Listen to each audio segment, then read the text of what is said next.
Commissioner ಆಳ್ವಿಕೆಯು ರಾಜ್ಯದಲ್ಲಿ ಯಾವಾಗ ಪ್ರಾರಂಭವಾಯಿತು? 1831. ಮೈಸೂರು ಸಂಸ್ಥಾನದಲ್ಲಿ ಕಮಿಷನರ್ ಆಡಳಿತವನ್ನು ಜಾರಿಗೆ ತಂದ ಗವರ್ನರ್ ಜನರಲ್ ಯಾರು? Lord William Bentinck.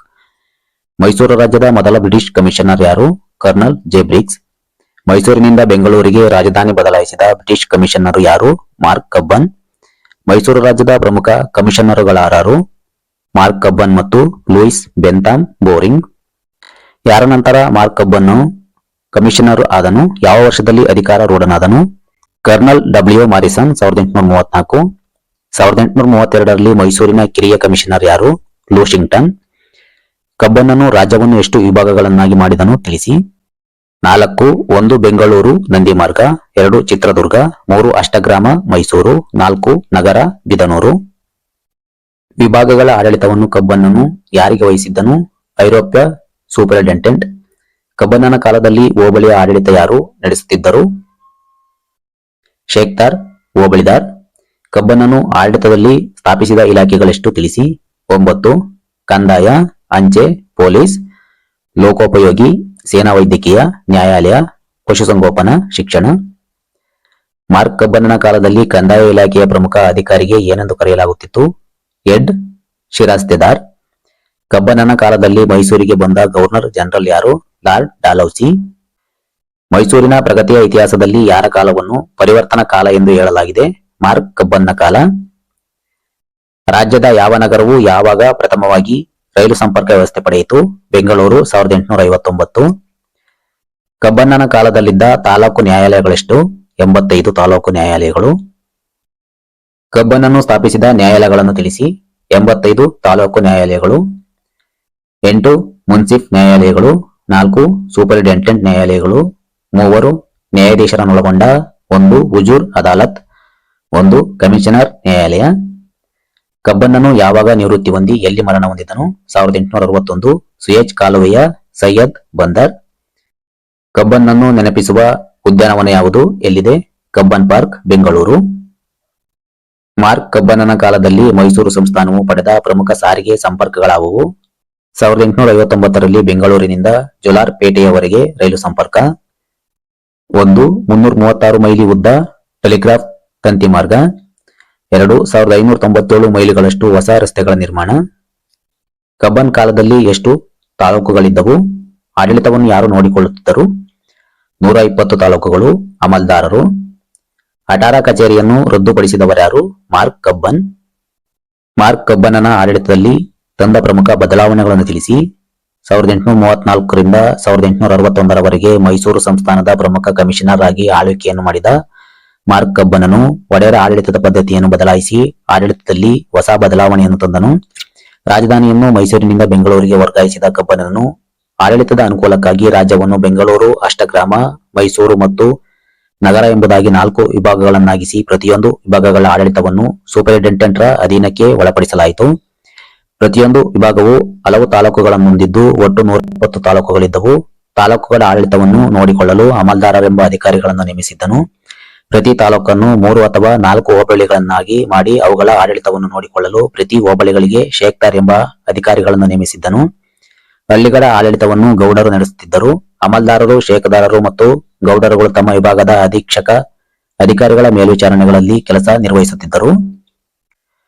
ಆಡಳಿತದಲ್ಲಿ ತಂದ 9 ಇಲಾಖೆಗಳು. ಆಡಳಿತದಲ್ಲಿ ಸರಳತೆ ತರಲು ಕಬ್ಬನ್ ಮುಂದಾಗಿ ಹಳೆಯ ಅಟಾರಿ ಕಚೇರಿಯನ್ನು ರದ್ದುಪಡಿಸಿ 9 ಇಲಾಖೆಗಳನ್ನು ತೆರೆದನು. ಅಂಚೆ, ಪೊಲೀಸ್, ಲೋಕೋಪಯೋಗಿ, ಕಂದಾಯ, ಪಶುಸಂಗೋಪನೆ, ಶಿಕ್ಷಣ, ಸೇನೆ, ನ್ಯಾಯಾಲಯ ಮತ್ತು ವೈದ್ಯಕೀಯ ಇಲಾಖೆಗಳಾಗಿದ್ದವು. ಈ ರೀತಿ ಇಲಾಖೆಗಳನ್ನು ತೆರೆದು ಅವುಗಳಿಗೆ ಕೆಲಸ ನಿರ್ವಹಿಸಲು ಸೂಕ್ತವಾದ ಅಧಿಕಾರಿಗಳನ್ನು ನೇಮಿಸಿದನು. ಈ ಇಲಾಖೆಗಳ ಕಚೇರಿಗಳಲ್ಲಿ ಲೆಕ್ಕಪತ್ರಗಳನ್ನು ಕನ್ನಡದಲ್ಲಿ ಇರಿಸುತ್ತಿದ್ದರೆ ಮೇಲಂತರ ಕಚೇರಿಗಳಲ್ಲಿ ಇಂಗ್ಲಿಷ್ನಲ್ಲಿ ಇರುತ್ತಿತ್ತು. ಕಂದಾಯ ಇಲಾಖೆಯ ಪ್ರಮುಖ ಅಧಿಕಾರಿಗಳಿಗೆ ಹೆಡ್ ಶಿರಸ್ತೆದಾರ್ ಎಂದು ಕರೆಯಲಾಗುತ್ತಿತ್ತು. ಈ ಎಲ್ಲಾ ಇಲಾಖೆಗಳ ಆಡಳಿತ ನಡೆಸಲು ಮತ್ತು ತಮಗೆ ಸಹಕರಿಸಲು ಕಬ್ಬನನು 10 ಜನ ಕಾರ್ಯದರ್ಶಿಗಳನ್ನು ನೇಮಿಸಿದ್ದನು. Louis Bentham boring 1861ರಿಂದ 1870. ರಾಜಧಾನಿ ಬೆಂಗಳೂರು. ಬೆಂಗಳೂರಿನಲ್ಲಿರುವ ಕಬ್ಬನ್ ಪಾರ್ಕ್ ನಿರ್ಮಿಸಿದವರಾರು? Lewin Bentham Bowring. ಕಬ್ಬನ್ ನಂತರ ಮೈಸೂರು ರಾಜ್ಯದ ಕಮಿಷನರ್ ಯಾರು? Louis Bentham boring. ಬೋರಿಂಗರ ಆಡಳಿತಾವಧಿಯನ್ನು ತಿಳಿಸಿ. 1861ರಿಂದ 70. ಬೋರಿಂಗರು ರಾಜ್ಯವನ್ನು ಎಷ್ಟು ವಿಭಾಗಗಳನ್ನಾಗಿಸಿದ್ದರು ತಿಳಿಸಿ. 3. ಅಷ್ಟಗ್ರಾಮ ನಗರ, ನಂದಿಗ್ರಾಮ, ಬೆಂಗಳೂರು. ಬೋರಿಂಗರ ಕಾಲದ ವಿಭಾಗದ ಆಡಳಿತ ಯಾರು ನೋಡಿಕೊಳ್ಳುತ್ತಿದ್ದರು? ಸೂಪರಿಂಟೆಂಡೆಂಟ್. ಬೋರಿಂಗ್ ವಿಭಾಗಗಳನ್ನು ಎಷ್ಟು ಜಿಲ್ಲೆಗಳನ್ನಾಗಿ ಮಾಡಿದನು? ಅವುಗಳನ್ನು ಯಾರು ನೋಡಿಕೊಳ್ಳುತ್ತಿದ್ದರು? 8 ಡೆಪ್ಯೂಟಿ ಕಮಿಷನರು. ಯಾವ ಕಮಿಷನರು ಭೂಮಾಪನ ಮತ್ತು ಕಂದಾಯ ನಿಷ್ಕರ್ಷೆ ಇಲಾಖೆಯನ್ನು ಸ್ಥಾಪಿಸಿದ್ದರು? Lewin Bentham boring.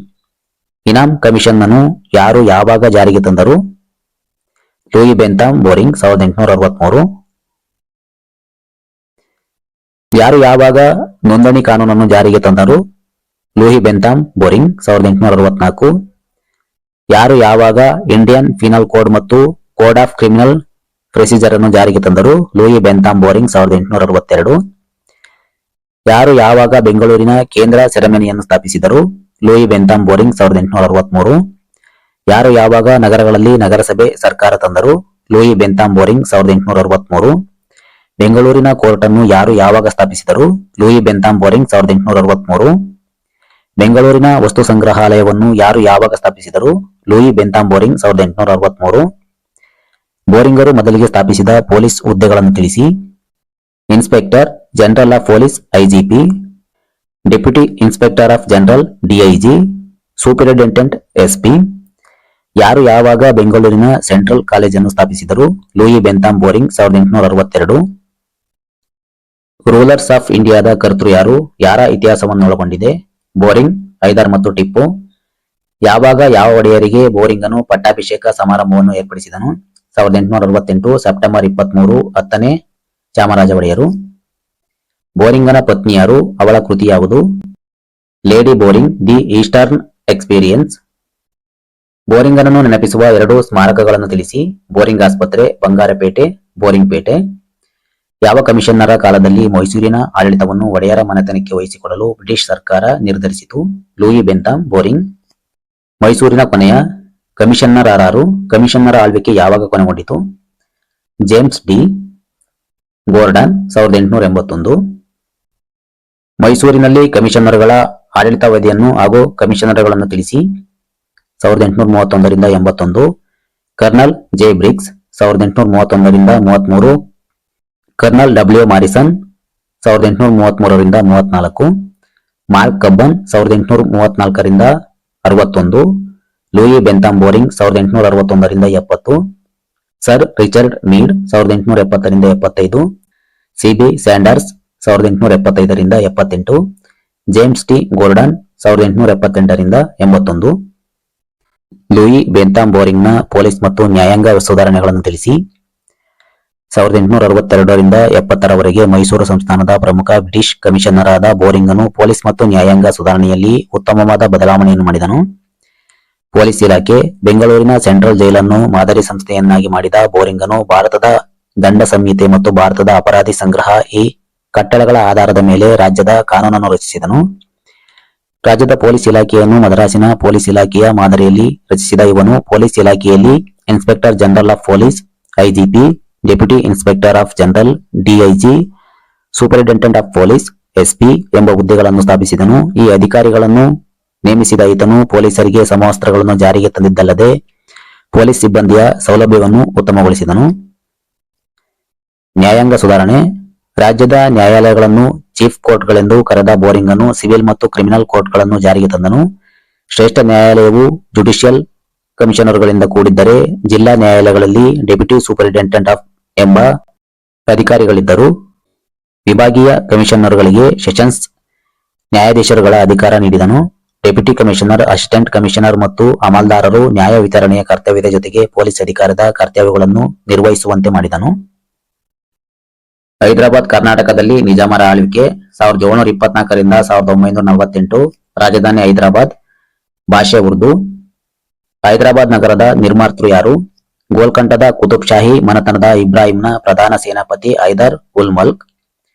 ಹೈದರಾಬಾದ್ನ ಮೊದಲ ನಿಜಾಮನಾರು? ಆತನು ಯಾರ ದಳಪತಿಯಾಗಿದ್ದನು?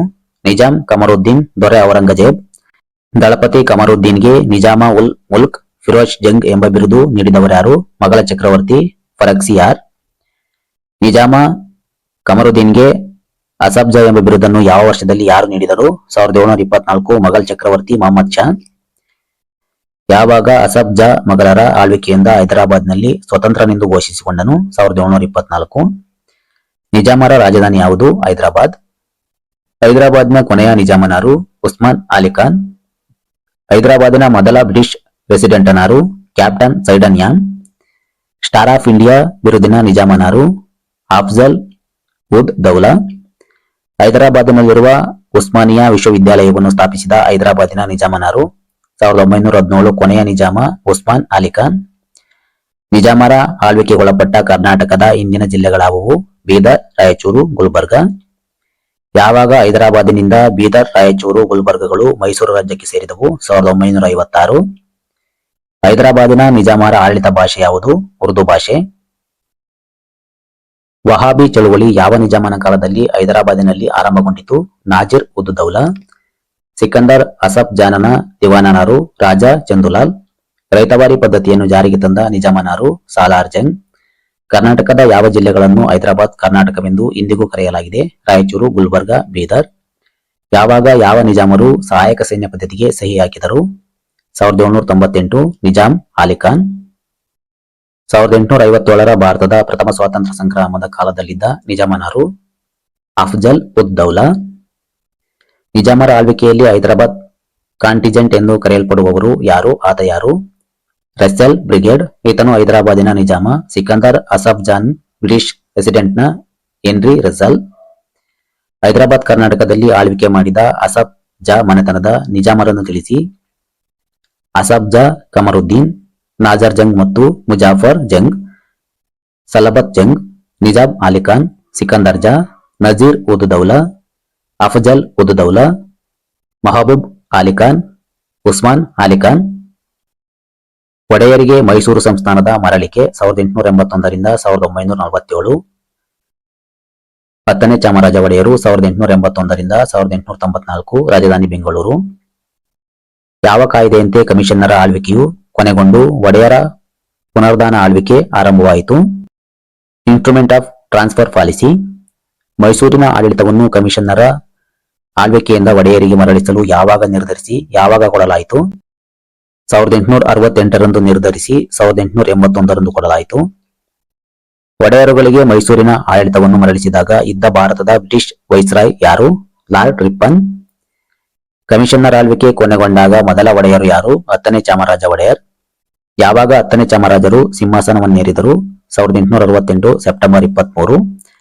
ಯಾವ ಒಡೆಯರ ನಂತರ 10ನೇ ಚಾಮರಾಜರು ಒಡೆಯರಾದರು? ಮುಮ್ಮಡಿ ಕೃಷ್ಣರಾಜ ಒಡೆಯರು. 10ನೇ ಚಾಮರಾಜರನ್ನು ಯಾವ ಒಡೆಯರು ದತ್ತುವಾಗಿ ಪಡೆದಿದ್ದರು? ಮುಮ್ಮಡಿ ಕೃಷ್ಣರಾಜ ಒಡೆಯರು. 10ನೇ ಚಾಮರಾಜ ಒಡೆಯರು ಮೈಸೂರು ಸಂಸ್ಥಾನದ ಅಧಿಕಾರವನ್ನು ಯಾವಾಗ ಪಡೆದರು? 1881ರ ಮಾರ್ಚ್ 25. 10ನೇ ಚಾಮರಾಜ ಒಡೆಯರ ಆಡಳಿತಾವಧಿಯನ್ನು ತಿಳಿಸಿ. 1881 ರಿಂದ 1894. 10ನೇ ಚಾಮರಾಜ ಒಡೆಯರ ಬ್ರಿಟಿಷ್ ರೆಸಿಡೆಂಟನಾರು? James T Gordon. 10ನೇ ಚಾಮರಾಜರ ಕಾಲದಲ್ಲಿ ಮೊದಲ ದಿವಾನನಾರು? ಸಿ ರಂಗಾಚಾರ್ಲು. 10ನೇ ಚಾಮರಾಜರ ಕಾಲದ ದಿವಾನರನ್ನು ಹೆಸರಿಸಿ. ಸಿ ರಂಗಾಚಾರ್ಲು ಮತ್ತು ಕೆ ಶೇಷಾದ್ರಿ ಅಯ್ಯರ್. 10ನೇ ಚಾಮರಾಜರು ಯಾವಾಗ ಎಲ್ಲಿ ಮರಣ ಹೊಂದಿದರು? 1894 ಡಿಸೆಂಬರ್ 28 ಕಲ್ಕತ್ತಾ. 10ನೇ ಚಾಮರಾಜರ ಸಾವು ಹೇಗಾಯಿತು? ಡಿಪ್ತೀರಿಯಾ ರೋಗ.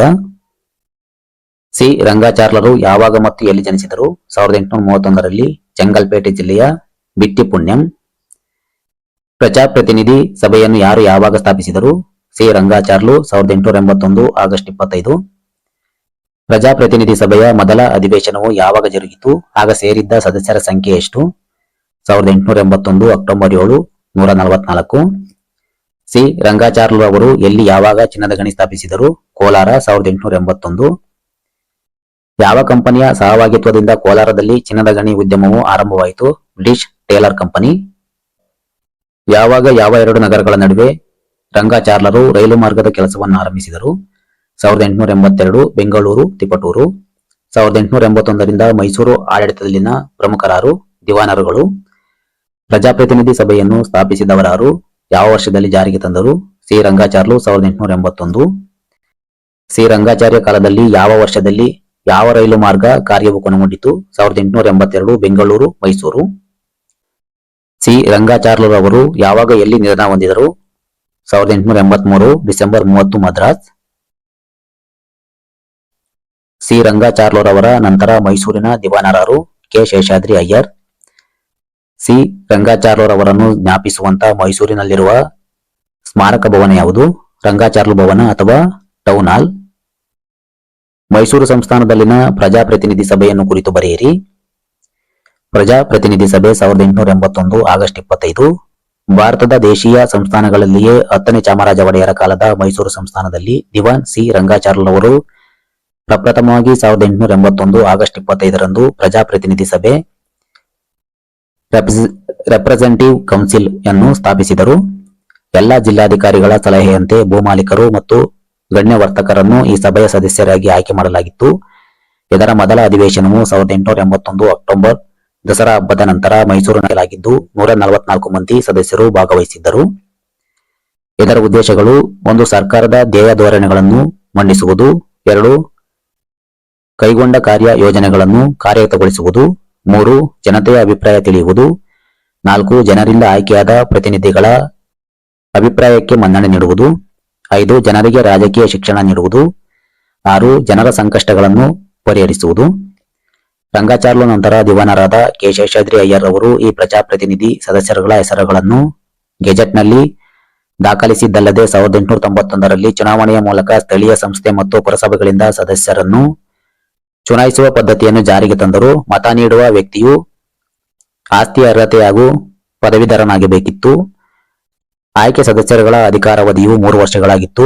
ಪ್ರಜಾ ಹಿತಾಸಕ್ತಿಗಳನ್ನು ಈಡೇರಿಸುವ ನಿಟ್ಟಿನಲ್ಲಿ ಸರ್ಕಾರ ಮತ್ತು ಕೌನ್ಸಿಲ್ಗಳ ಉದ್ದೇಶಗಳು ಸಮನಾಗಿದ್ದವು. ದಿವಾನರಾದ ಸಿ ರಂಗಾಚಾರ್ಲರವರ ಆರಂಭಿಕ ಜೀವನ ಹಾಗೂ ಸಾಧನೆಗಳನ್ನು ತಿಳಿಸಿ. ದಿವಾನ್ ಸಿ ರಂಗಾಚಾರ್ಲು 1881ರಿಂದ 83. ಕಮಿಷನ್ನರ ಆಳ್ವಿಕೆಯ ನಂತರ 10ನೇ ಚಾಮರಾಜ ಒಡೆಯರ ಕಾಲದ ಮೈಸೂರಿನ ಮೊದಲ ದಿವಾನರಾದ ಸಿ ರಂಗಾಚಾರ್ಲರವರು 1831ರಲ್ಲಿ ಮದರಾಸು ಸಂಸ್ಥಾನದ ಚಂಗಲ್ಪೇಟೆ ಜಿಲ್ಲೆಯ ಚಿಟ್ಟಿಪುಣ್ಯಂ ಎಂಬಲ್ಲಿ ರಾಘವಾಚಾರ್ಯ ಹಾಗೂ ಕನಕಮ್ಮ ಎಂಬುವರಿಗೆ ಜನಿಸಿದರು. ಪ್ರತಿಭಾಪೂರ್ಣವಾದ ಶಿಕ್ಷಣದ ನಂತರ ಮದ್ರಾಸು ಸರ್ಕಾರದ ಸೇವೆಗೆ ಸೇರಿ ಮುಂದೆ ಜಿಲ್ಲಾ ಕಲೆಕ್ಟರ್ ಹುದ್ದೆಗೇರಿದರು. 1868ರಲ್ಲಿ ಮೈಸೂರು ಸಂಸ್ಥಾನದ ಆಡಳಿತ ಸೇವೆಗೆ ಸೇರಿದ ಅವರು ಅರಮನೆಯ ನಿಯಂತ್ರಣಾಧಿಕಾರಿ, ಅರಸರ ಸಹಾಯಕ ಕೋಶಕ, ಕಂದಾಯದ ಕಾರ್ಯದರ್ಶಿಯಾಗಿ ವಿವಿಧ ಹುದ್ದೆಗಳಲ್ಲಿ ಸಾರ್ಥಕ ಸೇವೆ ಸಲ್ಲಿಸಿದರು.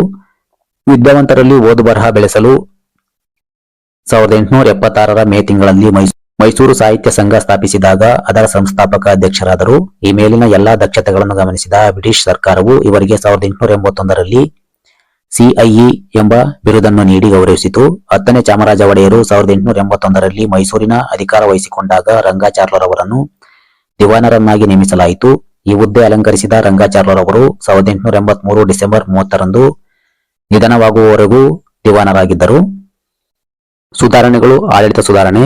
ಮೊದಲ ಬಾರಿಗೆ ಮೈಸೂರಿನಲ್ಲಿ ಪ್ರಜಾಪ್ರಭುತ್ವ ತತ್ವದ ಆಡಳಿತ ಜಾರಿಗೆ ಬಂದಿದ್ದು ಭಾರತ ದೇಶೀಯ ಸಂಸ್ಥಾನಗಳಲ್ಲಿ ಪ್ರಜಾಪ್ರತಿನಿಧಿ ಸಭೆ ಮೊದಲು ಸ್ಥಾಪನೆಯಾದದ್ದು ಮೈಸೂರು ಸಂಸ್ಥಾನದಲ್ಲಿ. ಮೈಸೂರು ಸಂಸ್ಥಾನದಲ್ಲಿ ಪ್ರಜೆಗಳು ಪಾಲ್ಗೊಳ್ಳಲು ಪ್ರಮುಖ ಅಂಗವಾದ ಪ್ರಜಾಪ್ರತಿನಿಧಿ ಸಭೆ ರೆಪ್ರೆಸೆಂಟೇಟಿವ್ ಕೌನ್ಸಿಲ್ ಅನ್ನು 1881 ಆಗಸ್ಟ್ 25ರಂದು ಸ್ಥಾಪಿಸಿದರು. ಈ ಎಲ್ಲಾ ಜಿಲ್ಲೆಗಳ ಡೆಪ್ಯೂಟಿ ಕಮಿಷನರ್ಗಳ ಸಲಹೆಯಂತೆ ಭೂಮಾಲೀಕರು ಮತ್ತು ಗಣ್ಯ ವರ್ತಕರನ್ನು ಈ ಸಭೆಯ ಸದಸ್ಯರಾಗಿ ಆರಿಸಲಾಗುತ್ತಿತ್ತು. ಇದರ ಪ್ರಥಮ ಅಧಿವೇಶನವನ್ನು 1881 ಅಕ್ಟೋಬರ್ 7ರಂದು ಕರೆಯಲಾಗಿದ್ದು 144 ಮಂದಿ ಆಯ್ಕೆ ಸದಸ್ಯರಿದ್ದರು. ಮುಖ್ಯ ಉದ್ದೇಶಗಳು: 1. ಜನತೆಯ ಅಭಿಪ್ರಾಯ ತಿಳಿಯುವುದು. 2. ಜನರಿಗೆ ರಾಜಕೀಯ ಶಿಕ್ಷಣ ನೀಡುವುದು. 3. ಮುಂದಿನ ವರ್ಷದ ಧ್ಯೇಯ ಧೋರಣೆಗಳನ್ನು ಮಂಡಿಸುವುದು. 4. ಹಿಂದಿನ ವರ್ಷದ ಆಡಳಿತದ ಬಗ್ಗೆ ವರದಿಯನ್ನು ಸಲ್ಲಿಸುವುದು. 5. ಜನರಿಂದ ಆಯ್ಕೆಯಾದ ಪ್ರತಿನಿಧಿಗಳ ಅಭಿಪ್ರಾಯ ತಿಳಿಯುವುದು. ಆರ್ಥಿಕ ಸುಧಾರಣೆ. ಹಿಂದಿನ ವರ್ಷಗಳಲ್ಲಿ ಕ್ಷಾಮದ ಹೊಡೆತದಿಂದ ಹದಗೆಟ್ಟಿದ್ದ ನಾಡಿನ ಆರ್ಥಿಕತೆಯನ್ನು ಪುನಶ್ಚೇತನಗೊಳಿಸಲು ಮುಂದಾದ ರಂಗಾಚಾರ್ಲರವರು 1. ಅನಾವಶ್ಯಕವಾದ ಸರ್ಕಾರಿ ಹುದ್ದೆಗಳನ್ನು ರದ್ದುಗೊಳಿಸಿದರು. 2. ರಾಜ್ಯದ ವೆಚ್ಚದಲ್ಲಿ ಮಿತವ್ಯಯ ಜಾರಿಗೆ ತಂದರು. 3. ಬ್ರಿಟಿಷರಿಗೆ ಕೊಡಬೇಕಾದ 80 ಲಕ್ಷ ರು ಸಾಲದಲ್ಲಿ ಅವರನ್ನು ಮನವೊಲಿಸಿ ರಿಯಾಯಿತಿ ಪಡೆದರು. ಉಳಿದ ಸಾಲವನ್ನು ಕಂತಿನಲ್ಲಿ ತೀರಿಸಿದರು. 4. ಚಿತ್ರದುರ್ಗ ಮತ್ತು ಹಾಸನ ಜಿಲ್ಲೆಗಳ ಜೊತೆಗೆ 9 ತಾಲೂಕುಗಳನ್ನು ರದ್ದುಪಡಿಸಿದರು. 5. 4 ಮುನ್ಸಿಫ್ ನ್ಯಾಯಾಲಯಗಳನ್ನು 3 ಸಹಾಯಕ ನ್ಯಾಯಾಲಯಗಳನ್ನು ರದ್ದುಗೊಳಿಸಿದರು.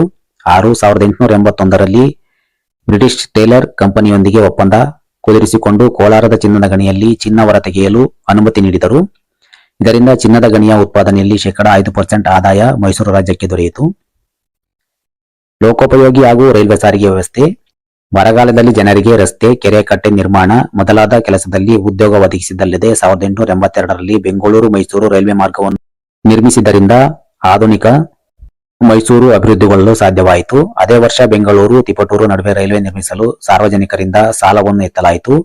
ಈ ಎಲ್ಲಾ ಸಾಧನೆಗಳನ್ನು ಮಾಡಿ ಅಲ್ಪಾವಧಿಯಲ್ಲೇ ಕಣ್ಮರೆಯಾದರು.